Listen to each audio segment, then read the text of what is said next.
Hello and welcome back. We're here doing the lessons of A Course in Miracles, and today we're doing lesson number 327. I need but call, and you will answer me. And I want to share with you this beautiful peacefulness that I discovered this morning walking on a trail. There's nobody around. It's completely quiet. And I'm just out here. And it's so wonderful to be here doing my lesson with all of you and thinking about, I need but call and you will answer me. Yeah, it's so peaceful here. I feel like I've called and I've been answered just by the vastness and the beauty and the stillness, other than that little airplane up there. All right, here we go. I need but call, and you will answer me. I am not asked to take salvation on the basis of an unsupported faith, for God has promised He will hear my call and answer me Himself. Let me but learn from my experience that this is true, and faith in Him must surely come to me. This is the faith that will endure and take me farther and still farther on the road that leads to Him. For thus I will be sure that He has not abandoned me and loves me still, awaiting but my call to give me all the help I need to come to Him. And the prayer. Father, I thank you that your promises will never fail in my experience, if I but test them out. Let me attempt, therefore, to try them and to judge them not. Your word is one with you. You give the means whereby conviction comes, and surety of your abiding love is gained at last. Okay, so I'm going to go back here in the first part of this lesson and cover something that I think everyone suffers from in some way, shape, or form. Okay? For thus I will be sure that He has not abandoned me and loves me still, awaiting but my call to give me all the help I need. So this idea that God has abandoned us and doesn't love us is certainly at the core source of a lot of our problems that we deal with. Because if we actually had confidence all the time that God loved us and didn't abandon us, we just wouldn't allow ourselves to go into these deep caverns of despair and sadness and depression and anxiety and all the things. So this lesson, I think, is one to really deeply contemplate, because at some level, we don't believe that all we have to do is call and we will be answered. We have this conflicting belief around abandonment and God doesn't love us, or we've gone too far along the journey in our life of doing the bad thing or the wrong thing that we can't turn around, or we're in a relationship that's been going on for too long and you can't change anything. Something is a blockage in our lives that deals directly with this particular concept that God has abandoned us and that God doesn't love us. So take your time with this one and don't just go through the motions and jump into your day or go back to whatever you're doing. Let this one come in a little bit and go back to it frequently. So let's see. Let me attempt, therefore, to try them. So the prayer is that we believe that God's promises will never fail if we but test them out.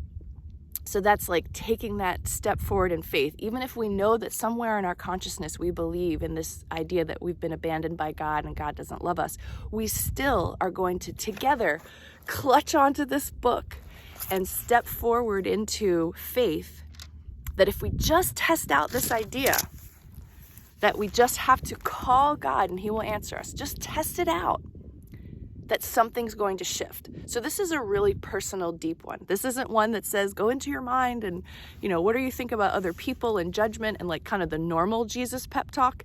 This is the one that everyone has somewhere a little bit of a a shadow, this is underneath everything.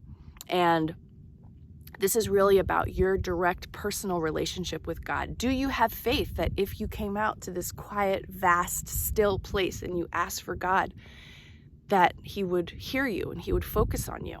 And I don't always believe that. I feel like, I don't know. I mean, we are in these human bodies and it seems so small, and there are so many of us. And there's this idea that, well, first of all, that there are so many of us and it's not just one. So yeah, I'm going on a little bit here, but I think this one touches us very, very deeply. And be gentle with yourself. This is one to take slowly and have a lot of compassion for, and maybe expect some emotions to come up.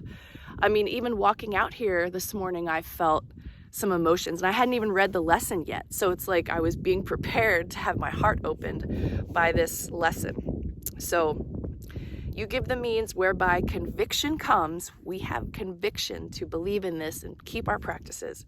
And surety of your abiding love is gained at last. We will gain surety. We will trust. We will believe. We will have faith. All right.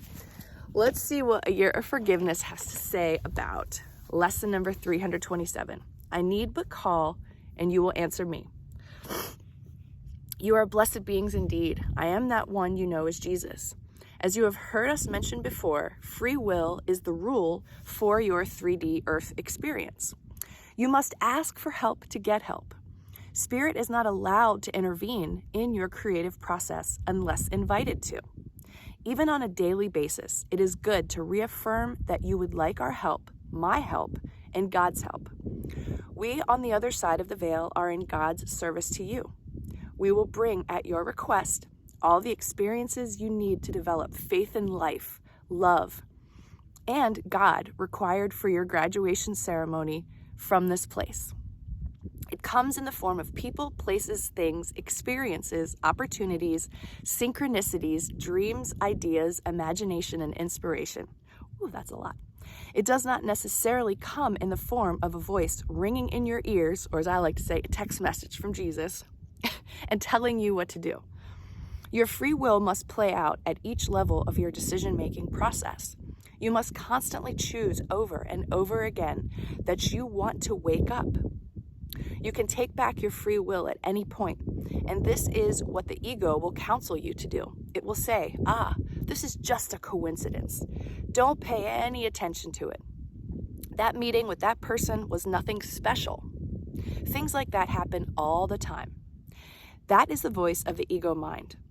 The ego is the doubting part of the mind, the fearful part of the mind, the separation part of the mind.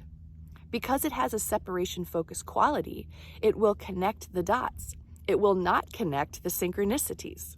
It will not say, each day I got some small signpost that I should be walking this way. Those who have been on this path for some time know the signposts keep coming. Synchronicities keep happening.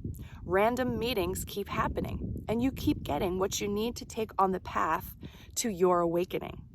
Those who have been on the path longer hold the light for those who are new. That is what this being is doing, talking about Tina. She holds up the light that she has followed for many years and now says to you, this worked for me, so you may want to try it. Thank you, Tina. This is all we can do. We can show you the way, but we can't force you to take the steps. We can encourage you. We are excited when we see one of you chose love instead of fear. We bring forth as many opportunities to you as we possibly can, given the parameters within which we must function. But you are the chooser. You are the captain of your ship, and you must trust its trajectory around to love yourself. We can tell you, it's over here. If you do this, it will help. There are many beings teaching and sharing their experiences with you on this planet at this time, but it is always up to you. We can lead you to water, but we cannot make you drink. I am that one you know as Jesus, and we will speak to you again tomorrow. Okay, so I think Jesus touches on the point that I was making when we were looking at the original lesson itself, is this idea of your free will and the ego mind stepping in and putting all that doubt into the forefront of your experience. So it's bringing up that wound that we feel like we've been abandoned by God. God doesn't love us. And so here comes the ego with all this chatter about, oh, that's just a coincidence, and oh, those aren't really synchronicities.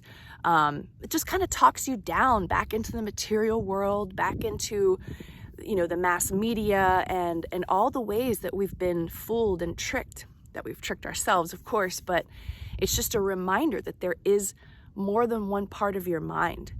And, after we're finished here, I'm going to get into some silence and really contemplate this lesson, because to have this beautiful opportunity, to have this complete stillness, complete, peace and silence, this is a chance for me to dig around and see what surfaces with what are my doubts, what are my beliefs. So hopefully you can find yourself a place that you can have some peace and quiet, even if it means going out and jumping into your car for a little while.